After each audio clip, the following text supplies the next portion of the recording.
Hello साथियों, स्वागत है आप सभी का एक और नए क्लास में। तो साथियों, आज हम लोग यूपीएसआई के इतिहास से संबंधित जो भी प्रीवियस ईयर क्वेश्चंस आए हैं उनको सॉल्व करने वाले हैं।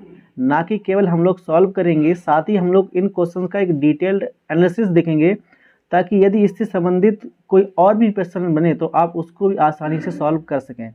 तो चलिए फिर आज की इस क्लास को शुरू करते हैं और हमारा पहला क्वेश्चन देखते हैं। तो आज का हमारा पहला क्वेश्चन है, हड़प्पा सभ्यता का प्रसिद्ध जल प्रबंधन स्थल कौन सा था? प्रसिद्ध जल प्रबंधन स्थल। तो यहाँ पर आपके सामने चार ऑप्शन दिए गए हैं, लोथल है, कालीबंगा है, धौलावीरा और राखीगढ़ी।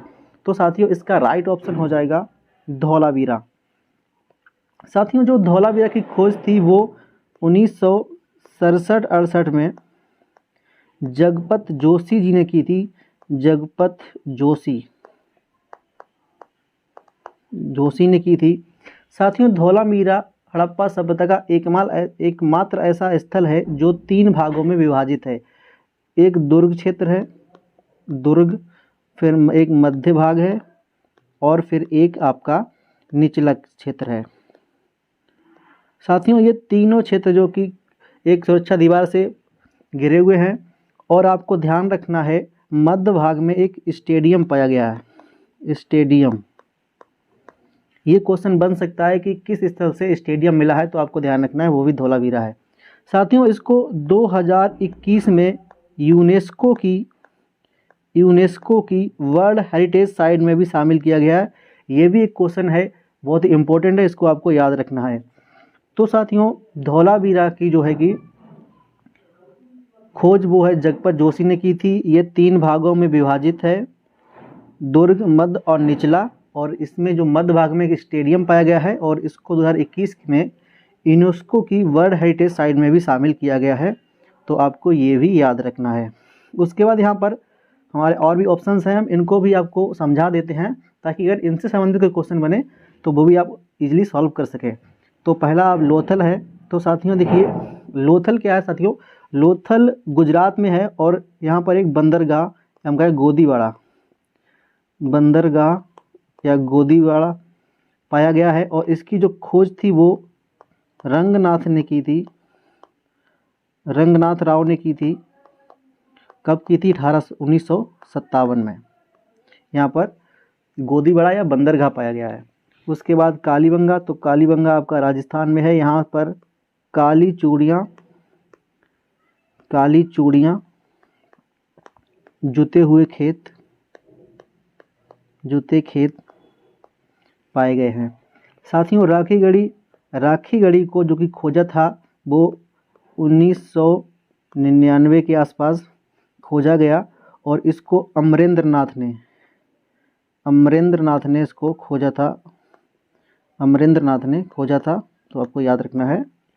तो ये राखीगढ़ी हड़प्पा सभ्यता का इस समय सबसे बड़ा स्थल है। आपको याद रखना है, पहले हड़प्पा था सबसे बड़ा स्थल, लेकिन अब जो नए साक्ष्य आए हैं उनके हिसाब से राखीगढ़ी हड़प्पा सभ्यता का सबसे बड़ा स्थल है। यहाँ पर ऊंचे चबूतरे पर अग्नि वेदिकाएँ भी पाई गई हैं। तो आपको ये याद रखना है। तो आपने देखा, इसका जो राइट आंसर था वो था ऑप्शन सी, धौलावीरा। पर हमने आपको तीनों जो भी ऑप्शन थे उनको भी समझा दिया, ताकि इससे संबंधित अगर कोई और क्वेश्चन बने तो आप इजीली सॉल्व कर सकें। आप चाहें तो नोट भी बना सकते हैं, जैसे मैं आपको समझा रहा हूँ कहाँ पर क्या पाया गया, तो आप साथ में नोट्स भी बना सकते हैं। तो चलिए हम लोग अपना नेक्स्ट क्वेश्चन देखते हैं। हमारा नेक्स्ट क्वेश्चन है, वैदिक काल में सभा क्या थी? तो देखिए, हम लोगों ने वैदिक काल में 3 तरह की चीज़ें पढ़ी हैं। सभा, एक है सभा, एक समिति और एक विदत। 3 चीज़ें ये वैदिक काल में थीं। तो साथियों, जो सभा थी वो थी श्रेष्ठ जनों की सभा। ठीक है, श्रेष्ठ सभा आपकी श्रेष्ठ जनों की थी। समिति थी वो जन सामान्य की थी, और जो आपकी विदत थी ये सबसे प्राचीन है, और ये शायद क्या मतलब, ये एक सैन्य विभाग था। तो ऑप्शन के हिसाब से हमारा ऑप्शन डी राइट हो जाएगा। श्रेष्ठ या वरिष्ठ जनों की एक परीक्षा नहीं, यहाँ पर ये परिषद होगा। ठीक है, तो वरिष्ठ जनों की परिषद थी। आप लोगों ने जाना कि जो जनसभा थी वो समिति थी, ठीक है, जनसाधारण की, और सैन्य विभाग जो था वो विदत था। ठीक है, तो इसका जो राइट आंसर हो जाएगा वो हो जाएगा ऑप्शन डी, श्रेष्ठ या वरिष्ठ जनों की परिषद। चलिए हम लोग नेक्स्ट क्वेश्चन देखते हैं। तो यहाँ पर हमारा नेक्स्ट क्वेश्चन है, महावीर स्वामी का जन्म कहाँ हुआ था? तो साथियों, महावीर स्वामी का जन्म वैशाली के कुंडग्राम में हुआ था 540 बीसी में, 540 ईसा पूर्व में हुआ था। इनके पिता का नाम सिद्धार्थ था, पिता का नाम इनके सिद्धार्थ था। माता त्रिशला थी, जो कि लिच्छवी के चेष्टक की बहन थी, और पिता जात्रक संघ के जो कि मुखिया थे। और इनकी पत्नी का नाम यशोदा था, आप इसको नोट कर सकते हैं, पत्नी। बेटी, इनकी जो बेटी थी वो उसका नाम प्रियदर्शना था, इन्होंने 30 वर्ष की उम्र में अपने बड़े भाई से आज्ञा लेकर गृह त्याग दिया और 12 वर्ष तपस्या की। कहाँ पर की? वो जाम्भी ग्राम में ऋजुपालिका नदी के किनारे जाम्भी ग्राम में 42 वर्ष की उम्र में इनको ज्ञान की प्राप्ति हुई। तो आप देख सकते हैं, मैंने यहाँ पर एक तरीका कह सकते हैं कि महावीर स्वामी का पूरा जो जन्म से संबंधित है वो सब कुछ बता दिया है, ना कि केवल आपको एक ऑप्शन बता रहे हैं। आप इसको नोट कर सकते हैं या फिर ध्यान से सुन के याद भी कर सकते हैं। तो उसके बाद 468 बीसी में पावापुरी में इनकी मृत्यु होती है। साथियों, महावीर स्वामी के बारे में कहा जाता है कि ये जैन धर्म के 24वें तीर्थंकर थे और इन्हें जैन धर्म का वास्तविक संस्थापक कहा जाता है। तो आपको ये याद रखना है।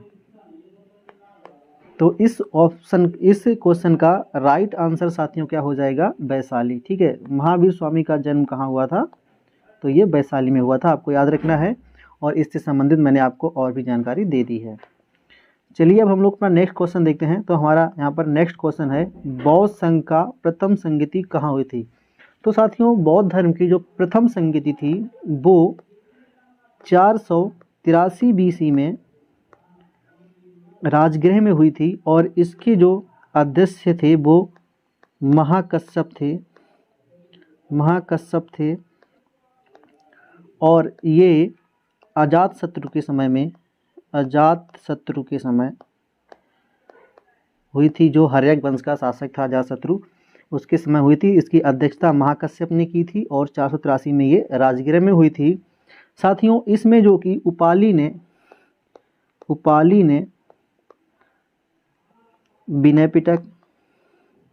पिटक और आनंद ने सुत्त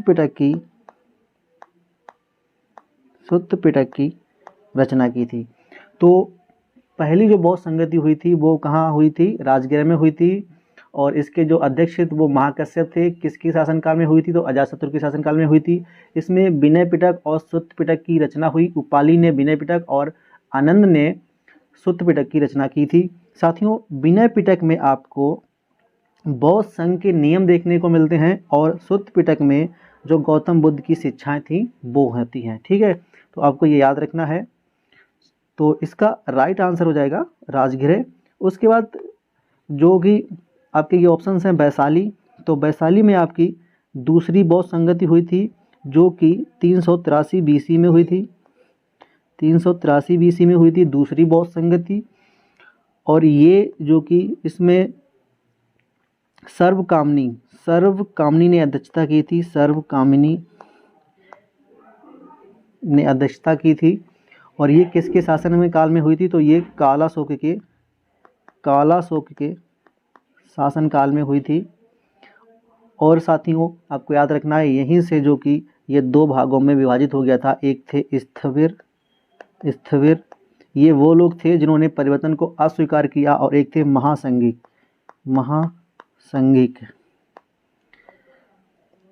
इन्होंने परिवर्तन को स्वीकार किया था। तो दूसरी बौद्ध संगति आपकी वैशाली में हुई थी, और तीसरी आपकी जो हुई थी बौद्ध संगति साथियों वो हुई थी पाटलिपुत्र में। तीसरी बौद्ध संगति आपकी पाटलिपुत्र में हुई थी। इसमें जो अध्यक्ष थी वो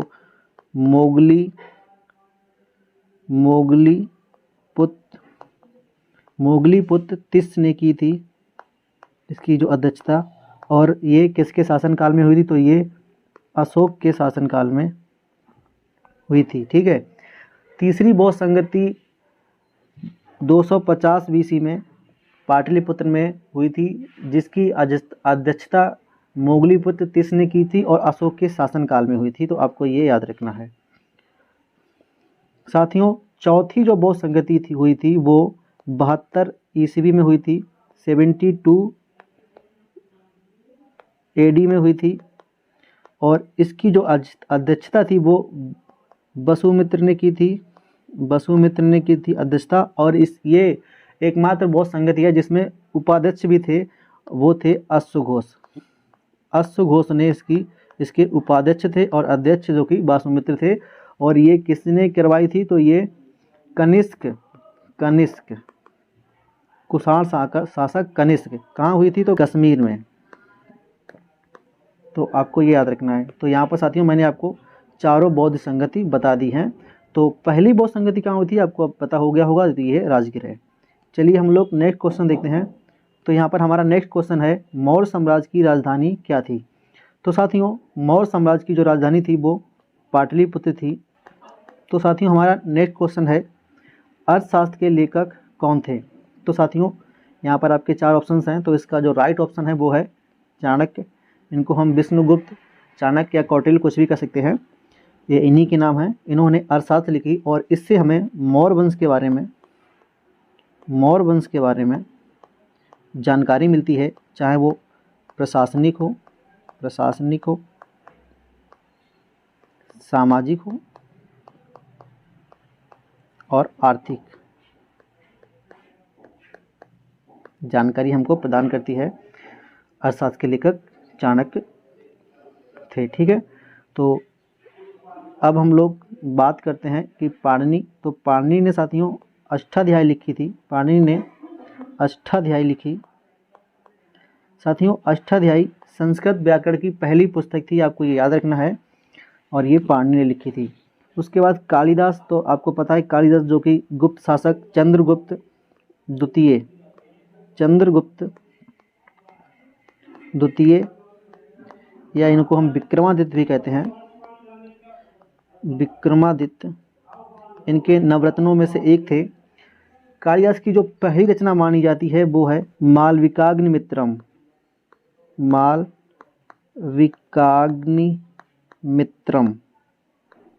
साथियों ये इनकी पहली रचना मानी जाती है, जो कि उसके बाद इनकी दूसरी महत्वपूर्ण रचना वो है अभिज्ञान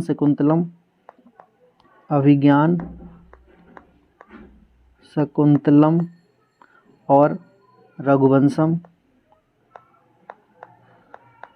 जैसी इनकी प्रमुख अन्य रचनाएं हैं।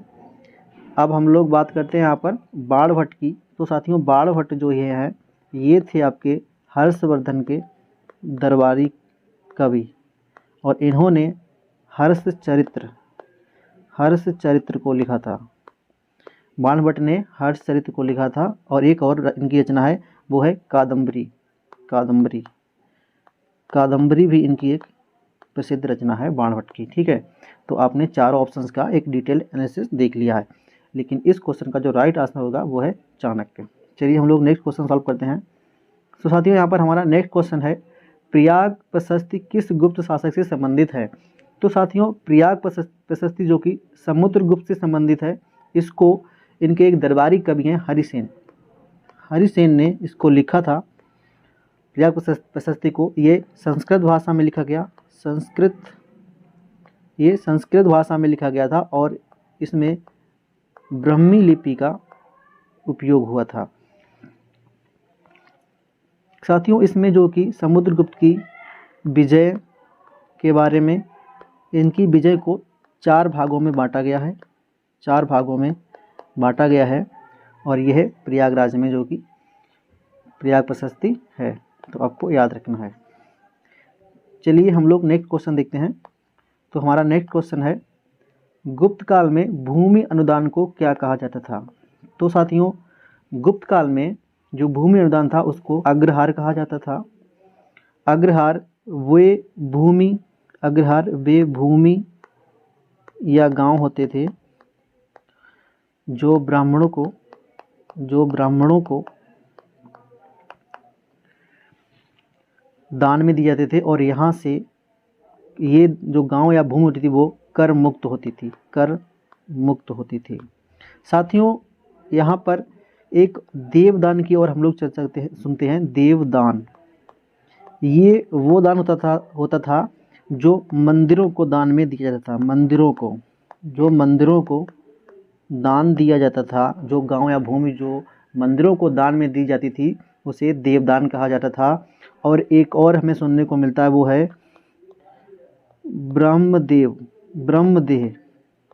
तो ये जो ब्रह्मदेह या ब्राह्मणदेह था, ये साथियों ब्राह्मणों को जो भूमि को पर्टिकुलर जो भूमि दी जाती थी वो होती थी। ठीक है, तो आपको याद रखना है। तो इसका जो राइट ऑप्शन हो जाएगा वो ऑप्शन सी, अग्रहार। जो गुप्त काल में भूमि अनुदान दिया जाता था उसको अग्रहार कहा जाता था और ये जो भूमि होती थी वो साथियों कर मुक्त भूमि होती थी, यहाँ से कर मुक्त भूमि थी। तो चलिए अब हम लोग अपना नेक्स्ट क्वेश्चन देखते हैं। तो साथियों, हमारा नेक्स्ट क्वेश्चन है, दिल्ली सल्तनत का प्रथम शासक कौन सा था? दिल्ली सल्तनत का प्रथम शासक कौन था? तो साथियों देखिए, मोहम्मद गौरी 1192 में तराइन का द्वितीय युद्ध होता है जिसमें पृथ्वीराज चौहान की हार होती है और मोहम्मद गौरी जीतता है। गौरी के साथ 3 उसके जो दास थे या हम कहें कि जो 3 गुलाम थे वो आए थे। एक था आपका ऐबक, कुतुबुद्दीन ऐबक, एक था यल्दौज और एक था कुआचा। साथियों, यल्दौज को गजनी का क्षेत्र मिला, कुआचा को मुल्तान का क्षेत्र मिला था और ऐबक भारत में जो कि शासक बना था। कब रहा था ये? तो ये 1206 से 1210 तक रहा। और तो इस हिसाब से जो दिल्ली का हमारा पहला शासक था साथियों, तो ये आपका राइट ऑप्शन हो जाएगा कुतुबुद्दीन ऐबक। इसने साथियों कुतुब मीनार बनवाई थी, इसी ने नींव रखवाई थी कुतुबुद्दीन बख्तियार काकी जो कि एक सूफी संत थे उनकी याद में। और इसने 2.5 दिन का झोपड़ा भी बनवाया था, तो आपको ये याद रखना है। चलिए हम लोग नेक्स्ट क्वेश्चन देखते हैं। तो हमारा नेक्स्ट क्वेश्चन साथियों यहाँ पर है, तुगलकनामा की रचना किसने की? तो साथियों, तुगलकनामा की रचना अमीर खुसरो ने की थी। तुगलकनामा की जो रचना थी वो अमीर खुसरो ने की थी और ये गियासुद्दीन तुगलक का जो सिंगारोहण हुआ था या फिर जब वो शासक बने थे वहाँ से लेकर इसमें तुगलक वंश के बारे में जानकारी मिलती है। साथियों, इसमें जियाउद्दीन बर्नी का जिक्र है। तो जियाउद्दीन बर्नी ने तारीख ए फिरोजशाही लिखी थी, तारीख ए फिरोजशाही।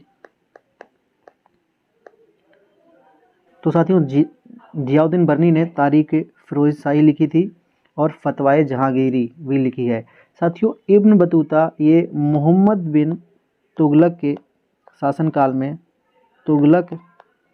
शासनकाल में मोरक्को से आया था और इसने मोहम्मद बिन तुगलक के दरबार में ये पद पर भी रहा, इस पर भ्रष्टाचार के आरोप भी लगे। अंत में इसको चीन में राजदूत बनाकर भी भेजा गया था और फिर ये वहाँ से वापस मोरक्को लौट गया था। उसके बाद साथियों हमें यहाँ पर फिरोज शाह तुगलक मिलते हैं, जो कि मोहम्मद बिन तुगलक के बाद शासक बने और इन्होंने कई अच्छे काम भी किए थे, जैसे कि नहर निर्माण वगैरह करवाया था इन्होंने। तो ये हो गया। चलिए अब हम लोग अपना नेक्स्ट क्वेश्चन देखते हैं। तो इसका साथियों आपको राइट ऑप्शन पता चल गया होगा कि क्या है इसका। तो राइट ऑप्शन है तुगलकनामा की रचना अमीर खुसरो ने की थी। चलिए हम लोग नेक्स्ट क्वेश्चन देखते हैं। तो साथियों यहाँ पर हमारा नेक्स्ट क्वेश्चन है, मुगल साम्राज्य की स्थापना किसने की थी। तो साथियों देखिए, मुगल साम्राज्य की जो स्थापना वो है बाबर ने की थी 1526 में। पानीपत का प्रथम युद्ध, जिसमें इसने इब्राहिम लोधी को पराजित करके मुगल साम्राज्य की नींव रखी थी। तो ये आपको याद रखना है। चलिए हम लोग नेक्स्ट क्वेश्चन देखते हैं। तो साथियों यहाँ पर हमारा नेक्स्ट क्वेश्चन है, अकबर की राजस्व व्यवस्था का प्रमुख अधिकारी कौन था।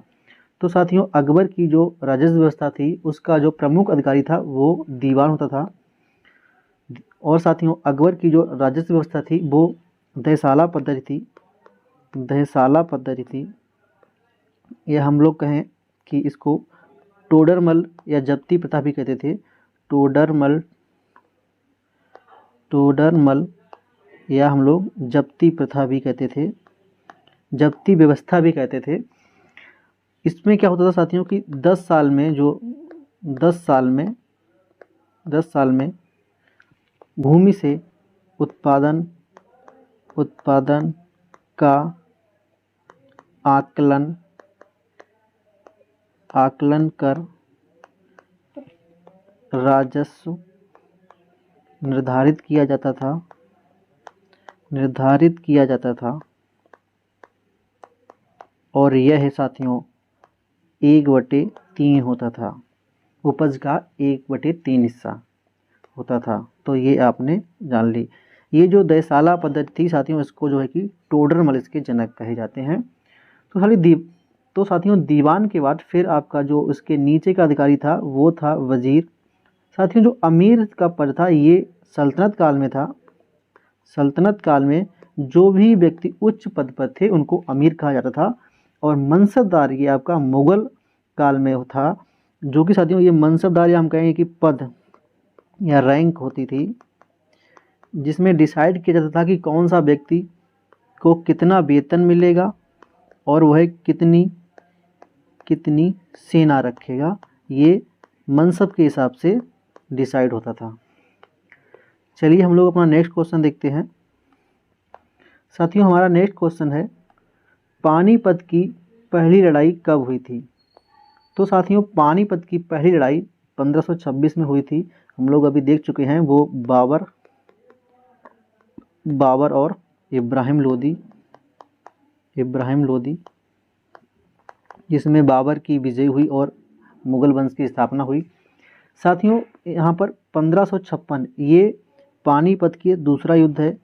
पानीपत का ये दूसरा युद्ध है और इसमें साथियों अकबर की तरफ से बैरम खां और दूसरी तरफ था हेमू या हम कहें हेमचंद्र विक्रमादित्य भी, इसको हेमचंद्र विक्रमादित्य भी कहते हैं।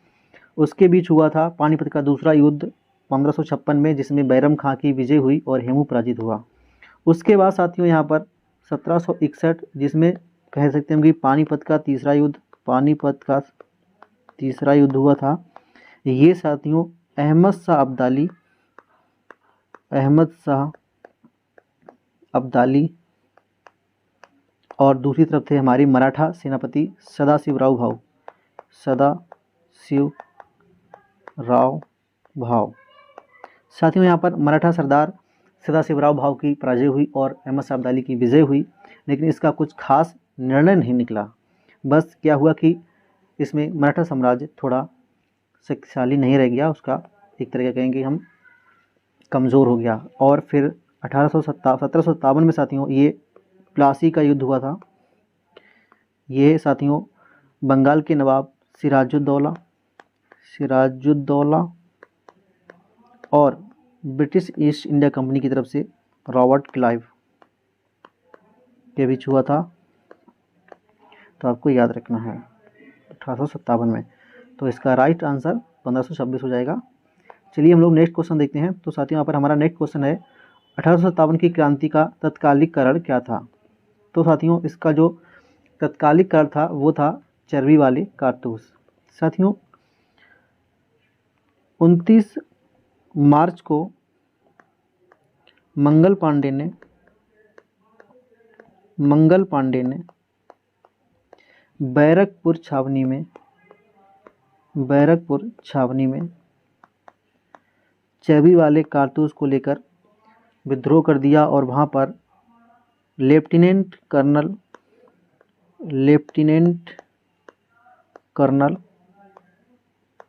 बाग की हत्या कर दी। उसकी वजह से उनको 8 अप्रैल को उनको फांसी भी दी गई और यहीं से सैनिकों ने विद्रोह कर दिया और 1857 की जो क्रांति का तत्कालिक कारण था वो यह बन गया। उसके बाद साथियों ये जो डॉक्ट्रिन ऑफ लैप्स है, ये जो कि लॉर्ड डलहौजी ने हड़प नीति चलाई थी, जिसके तहत सतारा को सबसे पहले और अवध को लास्ट में जो कि हड़प लिया था। इसमें झांसी का भी जो था उसको भी हड़प लिया गया था। तो ये आपको याद रखना है। चलिए हम लोग नेक्स्ट क्वेश्चन देखते हैं। तो यहाँ पर हमारा नेक्स्ट क्वेश्चन है 1857 की क्रांति का नेतृत्व झांसी से किसने किया था। तो साथियों देखिए 1857 की क्रांति का जो झांसी से नेतृत्व था वो रानी लक्ष्मीबाई ने किया था और बेगम हजरत महल ने अवध या हम लोग कहेंगे लखनऊ से इसका जो कि नेतृत्व किया था। और ये अवध के जो नवाब थे, नवाब वाजिद अली शाह की सेकेंड या दूसरी पत्नी थी। और जब अवध का विलय कर लिया गया था तो ये अवध लखनऊ से इन्होंने क्रांति का नेतृत्व किया था। और फिर जो तात्या टोपे हैं, इन्होंने कानपुर और ग्वालियर के मध्य गोरिल्ला वार से क्रांति में भाग लिया और कुंवर सिंह ने बिहार से क्रांति में भाग लिया था। चलिए हम लोग नेक्स्ट क्वेश्चन देखते हैं। तो साथियों हमारा नेक्स्ट क्वेश्चन है भारतीय राष्ट्रीय कांग्रेस की स्थापना किसने की थी। तो साथियों भारतीय राष्ट्रीय कांग्रेस की स्थापना A.O. ह्यूम ने की थी। कब की थी वो 1885 में। कहाँ हुई थी तो ये मुंबई में हुई थी। और इसके जो प्रथम अध्यक्ष थे वो थे व्योमेश चंद्र बनर्जी इसके प्रथम अध्यक्ष थे और इसकी स्थापना 1885 में A.O. ह्यूम ने की थी। आपको ये याद रखना है। चलिए हम लोग नेक्स्ट क्वेश्चन देखते हैं। तो नेक्स्ट क्वेश्चन हमारा स्वदेशी आंदोलन किस वर्ष शुरू हुआ। तो साथियों देखिए स्वदेशी आंदोलन शुरू हुआ था 1905 में। क्यों हुआ था? क्योंकि बंगाल का विभाजन हुआ था। इसका कारण था बंगाल का विभाजन।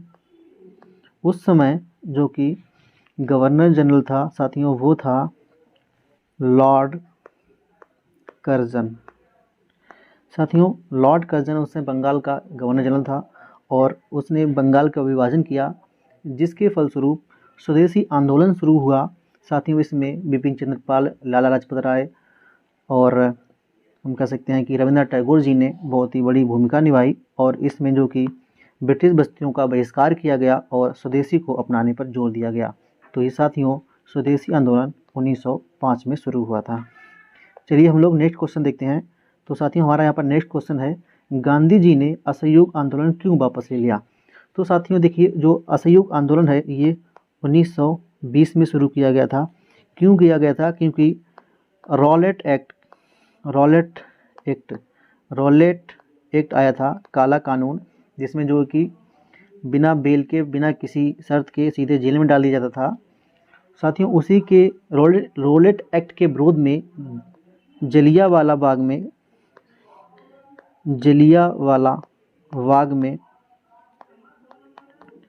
कुछ निहत्थे लोग प्रदर्शन कर रहे थे इसके विरोध में। उन पर जनरल डायर ने गोली चलवा दी थी।